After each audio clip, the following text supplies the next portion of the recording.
Lectura de los Hechos de los Apóstoles. Al llegar el día de Pentecostés, estaban todos reunidos en un mismo lugar. De repente vino del cielo un ruido como el de una ráfaga de viento impetuoso, que llenó toda la casa en la que se encontraban. Se les aparecieron unas lenguas como de fuego, que se repartieron y se posaron sobre cada uno de ellos. Quedaron todos llenos del Espíritu Santo y se pusieron a hablar en otras lenguas, según el Espíritu les concedía expresarse. Había en Jerusalén hombres piadosos que allí residían, venidos de todas las naciones que hay bajo el cielo. Al producirse aquel ruido, la gente se congregó y se llenó del estupor al oírles hablar cada uno en su propia lengua. Estupefactos y admirados decían: ¿es que no son galileos todos los que están hablando? Pues cómo cada uno de nosotros le oímos en nuestra propia lengua nativa. Partos, medos, elamitas, habitantes de Mesopotamia, Judea, Capadocia, el Ponto, Asia, Frigia, Panfilia, Egipto, la parte de Libia fronteriza con Cirene, forasteros romanos, judíos y prosélitos, cretenses y árabes. Todos les oímos hablar en nuestra propia lengua las maravillas de Dios. Palabra de Dios. Y vemos cómo eh, luego de toda la Pascua, finalizado este tiempo de gracia, viene este momento de gracia que es la venida del Espíritu Santo, que se manifiesta justamente con estas lenguas de fuego, prometida por Jesús tantas veces, ¿no? Estas lenguas de fuego y esta ráfaga de viento, que entra donde los discípulos están con miedo, pero llenos de ese Espíritu Santo, llenos de ese fuego, llenos con ese viento que los impulsa, salen a predicar rompiendo ese miedo, con valentía, la palabra de Dios, y llegando a los corazones convirtiendo a miles.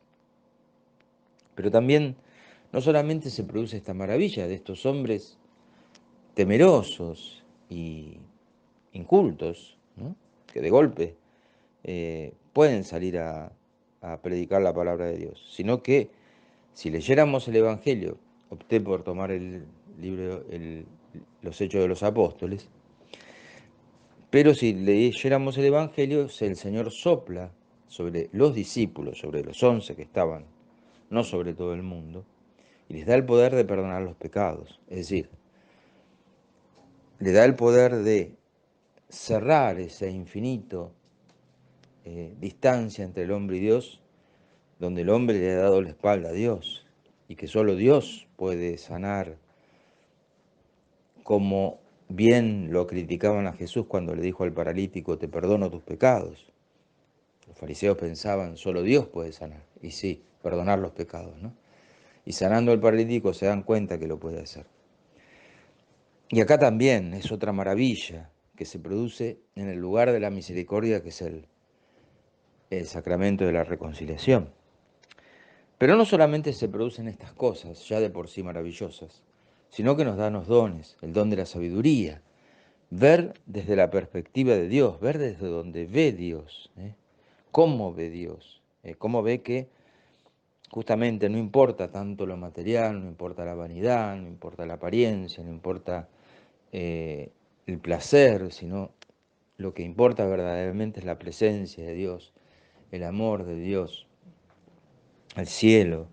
Importa la oración, importa el darse, importa el escuchar, importa el servir, importa el compartir, ¿no? Cómo verdaderamente los lugares en donde encuentro esa presencia de Dios.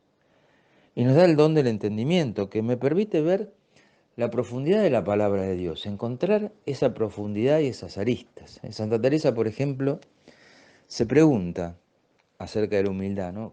¿Por qué Jesús en la Escritura habla de tantas veces de la humildad? Como primera bienaventuranza, bienaventurados los humildes, porque de ellos será el reino de los cielos.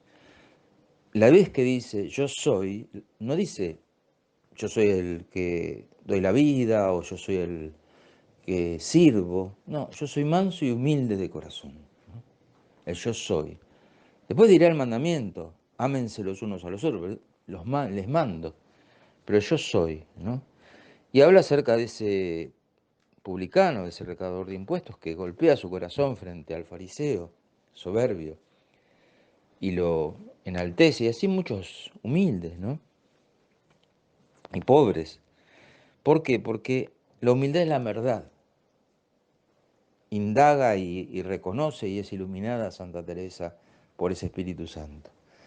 La humildad de nosotros en nuestra pequeñez, en nuestra limitación frente a Dios. ¿Ven cómo el Espíritu Santo le hace ver lo que hay en la Escritura?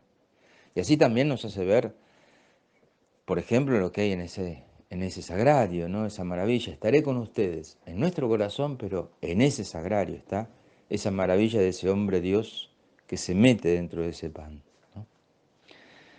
El don de la ciencia que permite ver las maravillas de la creación, esa flor, ese animal, esa planta, pero también el inmenso océano, ese iceberg, esa montaña, ese cielo estrellado, ¿m?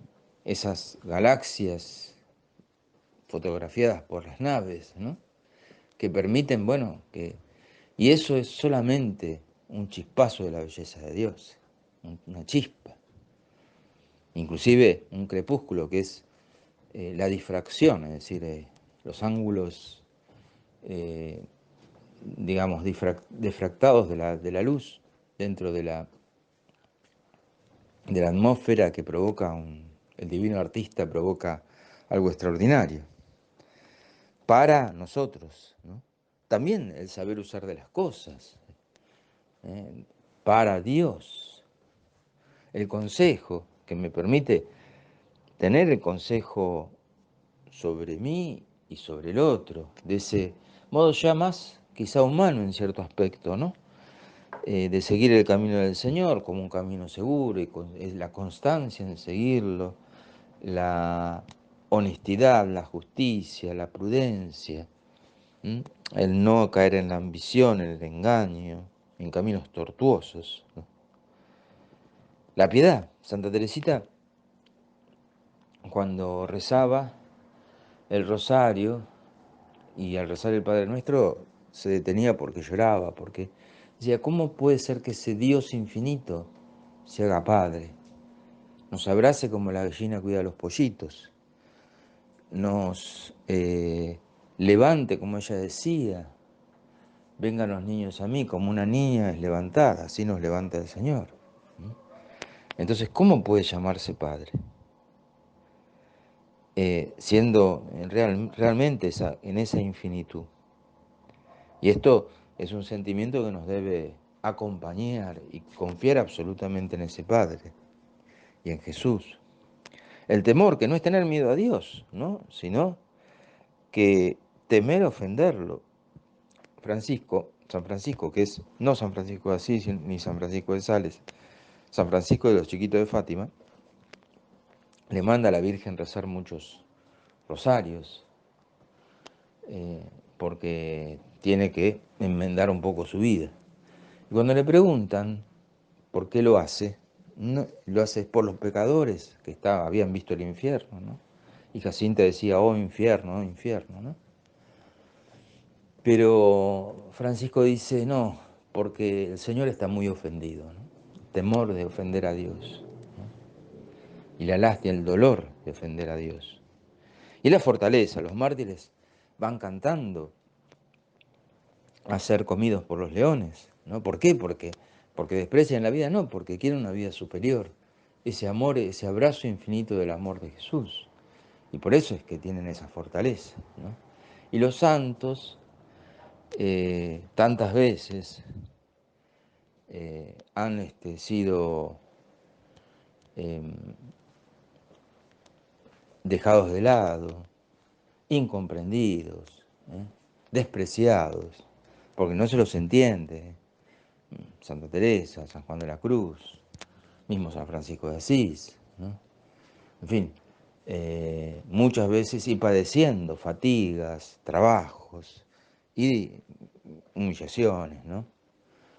Entonces, en esto, pero esto nos puede hacer que en nuestra vida, en nuestras fatigas, en nuestro trabajo, en esa repetición que implica también cierto grado de vida cristiana, en no ser comprendidos, tengamos la fortaleza de llevarlo. Y todo esto nos da el Espíritu Santo. Y más, ¿no? También nos puede dar dones como el discernimiento, como don de lenguas, en fin, profecía, pero bueno, a veces esas son cosas más excepcionales. Estos dones son dones que los tenemos y que el Espíritu Santo actúe en nosotros y nos llena de sabiduría, nos llena de gracia, nos llena de inteligencia, nos llena de fortaleza, nos transforma totalmente, ¿no? Si lo pedimos, si lo pedimos habitualmente. Que María Santísima, la esposa del Espíritu Santo, llena del Espíritu Santo desde que nació, interceda ante el Señor para que nos dé la gracia de tener este divino amigo que es el que está al lado nuestro, es el que nos consuela, es el que nos acompaña, nos habla, nos llena con su luz y con su gracia. Que nos dé la gracia de poder ser esos, tener esa sabiduría, tener esa gracia, que lo pidamos, no solamente en la novena de Pentecostés, no solamente en la vigilia, no solamente el día, sino todos los días, varias veces, especialmente a través de María, su esposa, ¿no? Para obtener las gracias más rápidamente y más eficazmente, ¿no? Pero que nos haga fundamentalmente, no solamente sabios, sino fuertes apóstoles y iluminados apóstoles en nuestras palabras y en nuestros gestos, para llenar, si es posible, del Espíritu Santo, también, no solamente nuestra alma, sino el alma de aquel al cual evangelizamos. Y que la bendición del Padre, del Hijo y del Espíritu Santo descienda sobre ustedes, sobre sus familias y permanezca para siempre. Aleluya, aleluya. Feliz día de Pentecostés.